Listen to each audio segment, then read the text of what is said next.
So hello everyone. इस वाली video में हम लोग स्टार्ट करेंगे अपना next semester that is pharmacology semester fourth और यूनिट नंबर 1। तो आपकी जो यूनिट नंबर 1 है इसके अंदर जो है दो टर्म आते हैं आपके। पहला है आपका जनरल फार्माकोलॉजी और दूसरा है आपका फार्माकोकाइनेटिक। तो जनरल फार्माकोलॉजी के अंदर जो आपके टॉपिक हैं, मैंने यहाँ पे पूरा सिलेबस एक तरीके से लिख रखा है कि introduction, definitions, historical backgrounds, scope, nature and source, essential drug concept, route of administration. ठीक है, तो इस तरीके से आपके जितने भी टॉपिक्स सिलेबस में दिए हुए हैं मैंने यहाँ पे लिख रखे हैं। और आपकी जो दूसरी वाली कैटेगरी है फार्माकोकाइनेटिक, इसके अंदर हम लोग स्टडी करेंगे एडीएमई के बारे में, that is adsorption, distribution, metabolism और एक्सक्रीशन। और जो टर्म है जैसे कि एंजाइम इंडक्शन, एंजाइम इनिबिशन और काइनेटिक ऑफ एलिमिनेशन। तो ये मैंने बस सिलेबस बताया है आपको यहाँ पे कि इसके अंदर दो कैटेगरी हैं और हमने ये इसके अंदर पढ़ना है। स्टार्ट करने से पहले मैं दो वर्ड्स का आपको टर्म बताना चाहती हूँ यहाँ पे। देखो, पहला एक तो टर्म है आपका फार्माकोकाइनेटिक। तो फार्माकोकाइनेटिक का देखो, काइनेटिक का मतलब क्या है, काइनेटिक से क्या समझते हो? दैट मीन्स कहीं ना कहीं किसी मूवमेंट की बात करी जा रही है। तो ये आपकी फार्माकोलॉजी की एक ऐसी ब्रांच होती है जो कि डील करती है with the movement of drug with in the body, कि जब भी ड्रग को बॉडी के अंदर लिया जाता है तो वो कैसे कैसे मूवमेंट करती है। या फिर हम इन लोग ये भी बोल सकते हैं कि what does body do to the drug, जो हमारी बॉडी है वो ड्रग के साथ क्या करती है। तो मतलब एडीएमई के बारे में हम लोग पढ़ेंगे अपने फार्माकोकाइनेटिक के अंदर। दूसरा होता है हमारा फार्माकोडायनेमिक। फार्माकोडायनेमिक टर्म है, ये भी branch of pharmacology that deal with the effect of drug. ये भी आपकी फार्माकोलॉजी की ब्रांच है जिसमें हम लोग पढ़ते हैं ड्रग के इफेक्ट्स के बारे में। या फिर बोल सकते हैं कि इसका ऊपर वाले का जस्ट अपोजिट, कि अब इसमें तो हमारी जो बॉडी है वो ड्रग के साथ क्या कर रही थी इसके बारे में स्टडी कर रहे थे। इसमें पढ़ेंगे कि एक्चुअल में जो हमने ड्रग ली है वो बॉडी के अंदर जाके क्या एक्शन देगी, क्या इफेक्ट देगी, उसका मोड ऑफ एक्शन क्या रहेगा। इसको हम लोग पढ़ते हैं अपने फार्माकोडायनेमिक के अंदर। ठीक है, तो ये दोनों टर्म आपको याद रखने हैं। तो हम लोग स्टार्ट करते हैं अपने इंट्रोडक्शन से। तो इंट्रोडक्शन की अगर मैं बात करूं तो जो हमारा फार्माकोलॉजी है वो एक ड्राइव हुआ है हमारी ग्रीक वर्ड से, जिसको बोलते हैं हम लोग फार्माकोन। और फार्माकोन का मतलब होता है यहाँ पे ड्रग। फार्माकोलॉजी जो है वो दो टर्म में डिवाइड है। एक तो है फार्मा, अगर इस वर्ड्स को ब्रेक करा जाए तो इस दो वर्ड में डिवाइड होता है, एक तो फार्मा और एक हमारा कोलोजी। फार्मा का मतलब होता है ड्रग या फिर मेडिसिन, और कोलॉजी का मतलब होता है स्टडी या फिर नॉलेज। तो फार्माकोलॉजी जो है हमारी साइंस की एक ऐसी ब्रांच है जिसके अंदर हम लोग पढ़ते हैं कि इफेक्ट ऑफ ड्रग, ड्रग का क्या इफेक्ट रहा बॉडी के ऊपर, और बॉडी ने क्या रिस्पॉन्ड किया अगेंस्ट द ड्रग। जब हमने किसी भी ड्रग को लिया, तो जब बॉडी के अंदर हमने ड्रग को लिया, तो ड्रग बॉडी के अंदर जाके अपना क्या इफेक्ट देगी और उसके बाद हमारी बॉडी क्या रिस्पॉन्ड करेगी उसके रिगार्डिंग, है ना। तो ये हम लोग पढ़ते हैं अपने फार्माकोलॉजी के अंदर। सेकेंड टर्म में एक आप डेफिनेशन ये भी लिख सकते हैं कि it is a branch of science that deal with the study of pharmacodynamic और फार्माकोकाइनेटिक। जो वर्ड मैंने दोनों अभी यहाँ पे बताए थे, फार्माकोकाइनेटिक और फार्माकोडायनेमिक, ये दोनों वर्ड है। एक ऐसी ब्रांच होती है जिसके अंदर हम लोग जिसके अंदर डील करते हैं फार्माकोडायनेमिक और काइनेटिक के बारे में। उसके बाद आप इनकी डेफिनेशन भी बता सकते हैं अगर पूछा जाता है ये क्वेश्चन तो। उसके बाद जो दूसरा टॉपिक है वो है हमारी कुछ डेफिनेशंस के अंदर इन्वॉल्व होती हैं, जो कि आपको आगे जब आप अपनी फार्माकोलॉजी पढ़ते रहोगे ना तो कहीं ना कहीं ये टर्म आपको देखने के लिए मिलेंगे। तो पहला है आपका इसके क्लिनिकल फार्माकोलॉजी। देखो, क्लिनिकल फार्माकोलॉजी के अंदर हम लोग क्या पढ़ते हैं, study of drug with their clinical uses. Drug के बारे में स्टडी करते हैं, साथ के साथ उसके क्लिनिकल यूजेस भी पढ़ते हैं। ड्रग क्या होता है, कोई भी एक ऐसा सब्सटेंस जो कि थेराप्यूटिक इफेक्ट देता है जब भी हम उसको बॉडी के अंदर लेते हैं। टॉक्सिकोलॉजी क्या है, टॉक्सिकोलॉजी भी आपकी एक साइंस की ब्रांच है जो कि डील करती है विद द पॉइजन, है ना। बहुत तरह के जहर होते हैं, कुछ टॉक्सिक सब्सटेंस भी होते हैं और उनका एंटीडोट, क्योंकि जो पॉइजन होता है उनका एंटीडोट भी बनाना होता है ना, तो ये सब स्टडी करते हैं हम लोग टॉक्सिकोलॉजी के अंदर। नेक्स्ट होता है हमारा एडवर्स रिएक्शन। फार्माकोलॉजी में अगर कोई भी अनएक्सपेक्टेड या फिर डेंजरस रिएक्शन होती है, सपोज करो कोई भी आपने मेडिसिन ली और उसके बाद जो एक्शन आया वो एक ऐसा था, मतलब कुछ अलग ही हो गया। जैसे कभी कभी होता है ना, ड्रग रिएक्शन कर जाती है, एलर्जी वगैरह हो जाती है, तो उसको हम लोग बोलते हैं एडवर्स रिएक्शन।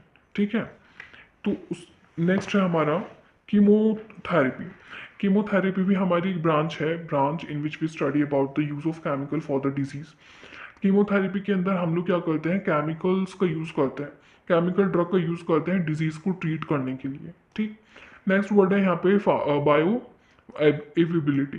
जो बायोबिलिटी है ना वो बहुत इंपॉर्टेंट टर्म है, जो कि अभी आप यहाँ पे समझ लो और आपको ये बिल्कुल ध्यान रखना है।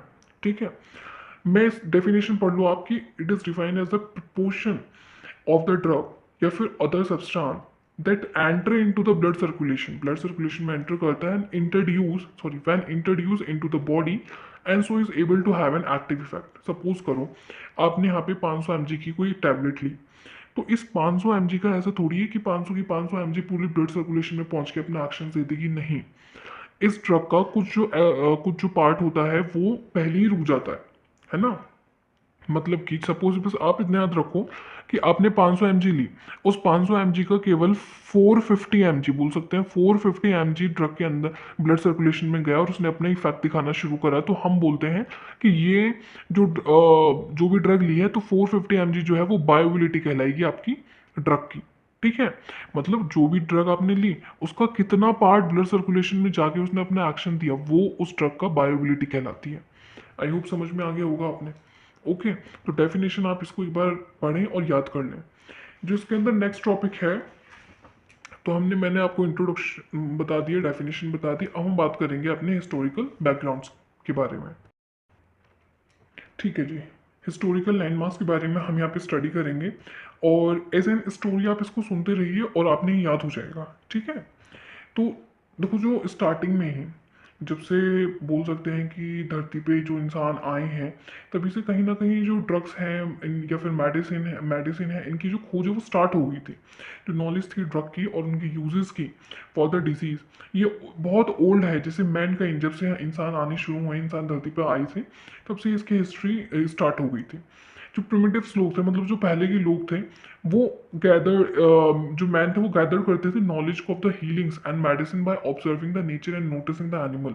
मतलब ऐसे होते थे कि वो लोग जंगल में जाते थे और कुछ कुछ भी उन्होंने प्लांट लिया, उसको खा लिया। खाने के बाद वो देखते थे कि इसका एक्शन क्या है। अगर उनको खाने के बाद उसको वॉमिटिंग होती है तो वो क्या करते थे, उसको इमेटिक्स की कैटेगरी में रख देते कि अगर सपोज करो किसी को कोई प्रॉब्लम हो रही है और उसको वॉमिटिंग करानी है तो उसको ये वाली हर्ब्स दे सकते हो। तो इस तरीके से वो जाते थे, ऑब्जर्व करते थे और साथ में वो एनिमल को देखते थे, क्योंकि आज भी आप एनिमल्स को देखते हो, उनको कोई भी प्रॉब्लम होती है तो वो कुछ ना कुछ हर्ब्स वगैरह अपनी बॉडी के ऊपर लगाते हैं और खुद को ट्रीट करने की कोशिश करते हैं। ठीक है, तो वो क्या करते थे, नॉलेज को इकट्ठा करते थे बाय ऑब्जर्विंग, देख देख के या फिर एक्सपीरियंस ले लेके, consuming plants in the herbs as remedies.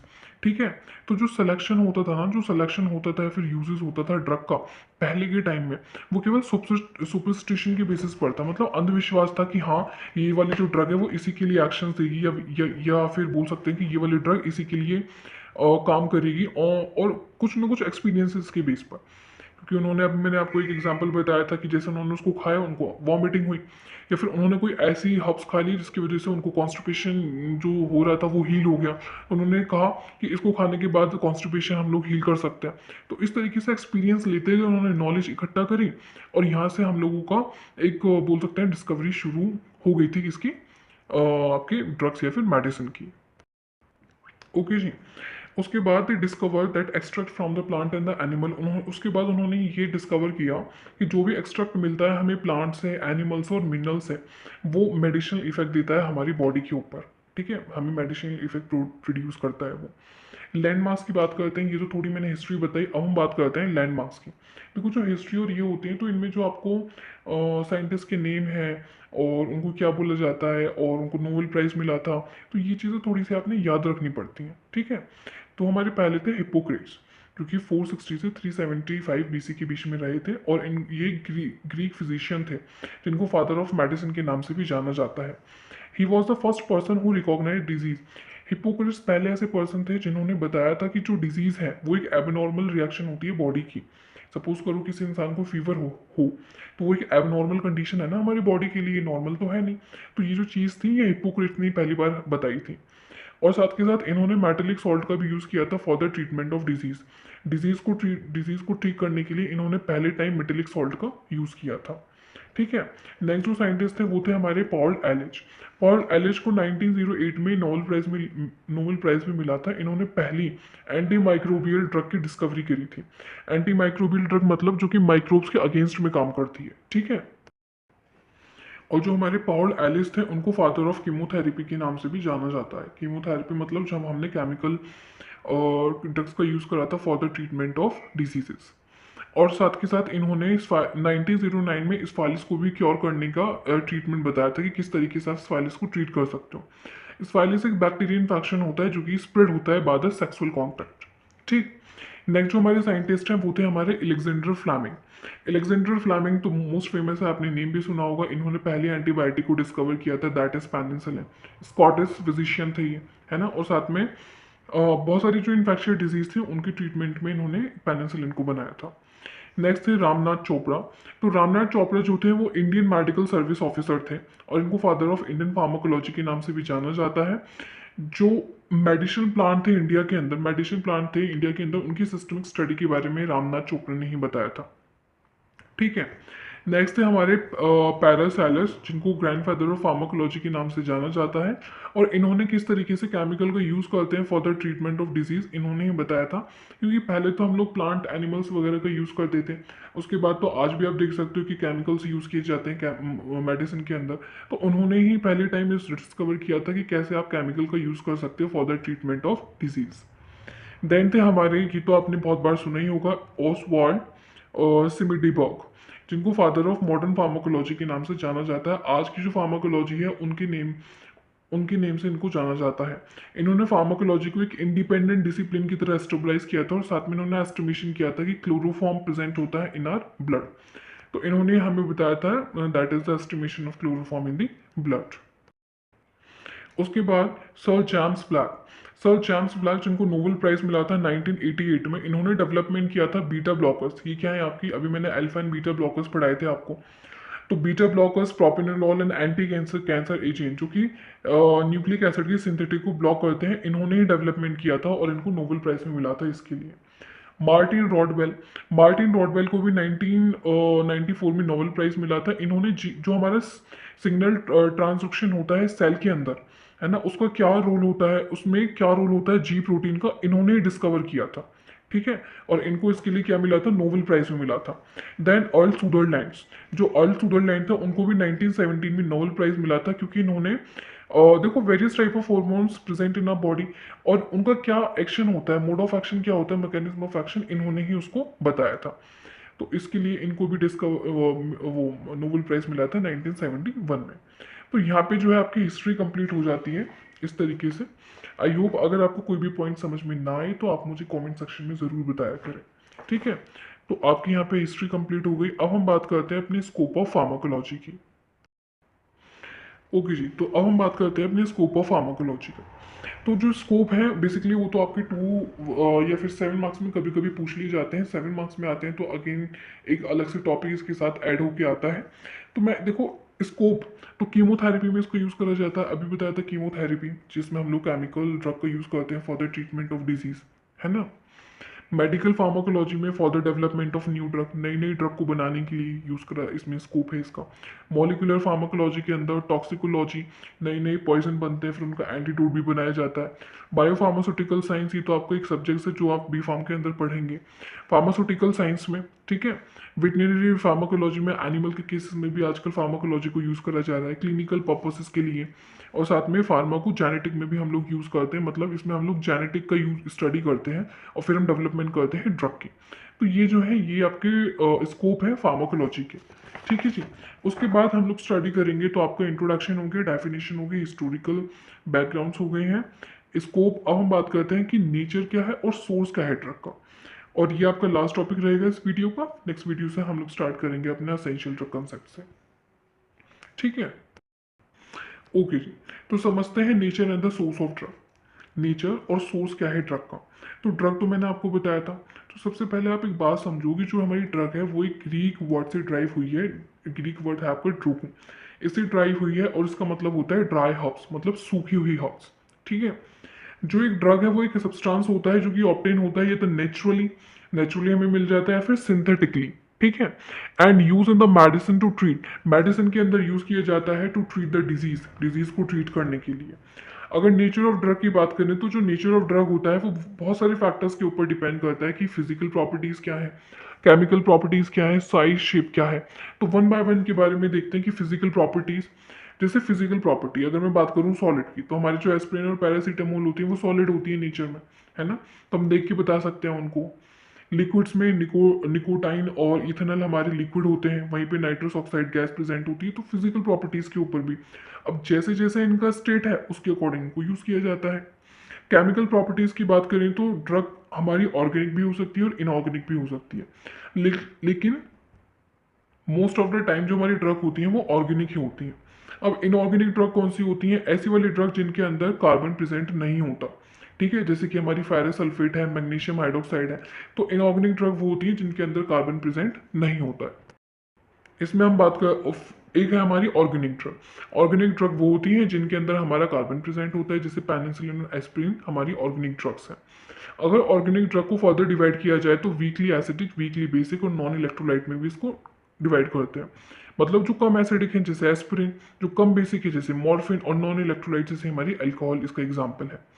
उसके बाद हम बात करते हैं ड्रग के साइज के बारे में, ठीक है।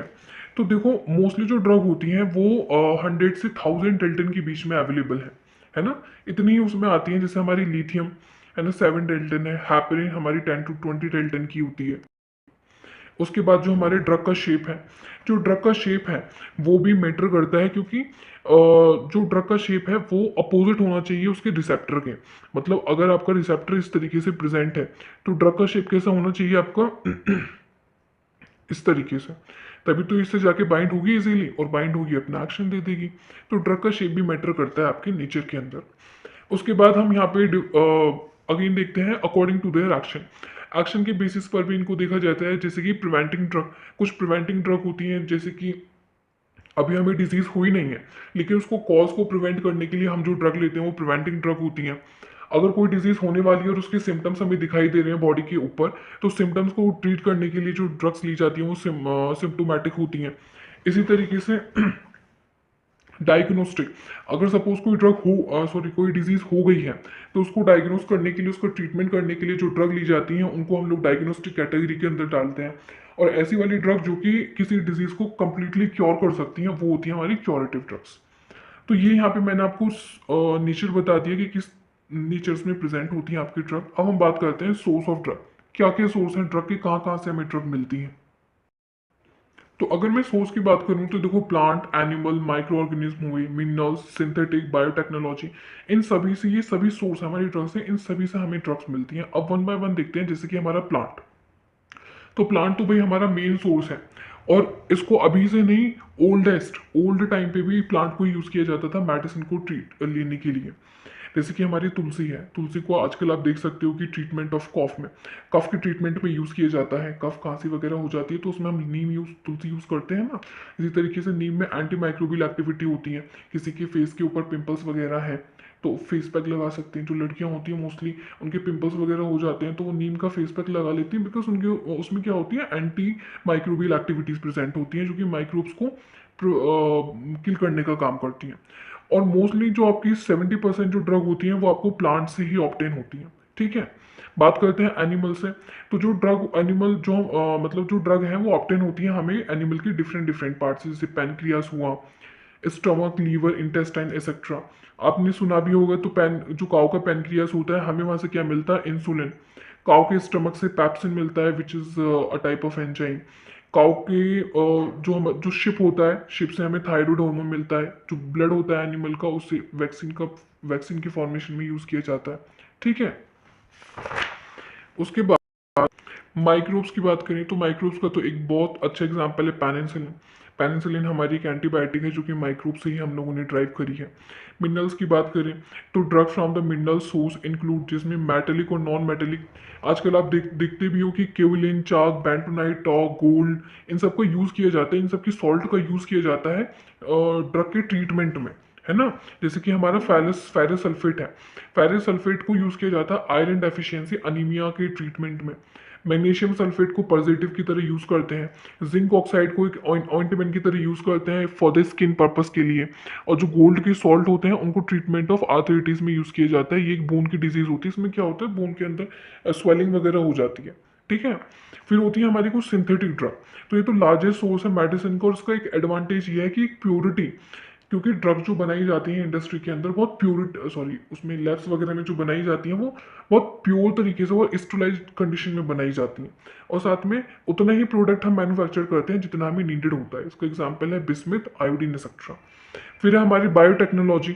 बायोटेक्नोलॉजी में भी क्या है, देखो इसमें हम कंबाइन एक तो बायोलॉजिकल ऑर्गेनिज्म का यूज करते हैं, साथ के साथ हम टेक्नोलॉजी का यूज करते हैं और जनरेट करते हैं न्यू ड्रग। जैसे आजकल ह्यूमन इंसुलिन है, ह्यूमन इंसुलिन एग्जाम्पल है आपकी बायोटेक्नोलॉजी ड्रग का। ठीक है, कि इसमें हम ऑर्गेनिज्म का, हम क्या करते हैं इसमें किसी ऑर्गेनिज्म का एक इंसुलिन ले लेते हैं और उसमें कुछ ना कुछ टेक्नोलॉजी का यूज करके उस एक अलग ह्यूमन इंसुलिन बनाने की कोशिश करते हैं। ठीक है, अब जेनेटिक इंजीनियरिंग के अंदर आप इसको अच्छे से पढ़ेंगे, और ग्रोथ हार्मोन भी इसका एग्जाम्पल है। तो इस तरीके से आपका कंप्लीट होता है आज का वीडियो लेक्चर। आप देख सकते हैं मैंने introduction, definition, historical background, scope, natures, ये कंप्लीट करे आज 5 टॉपिक।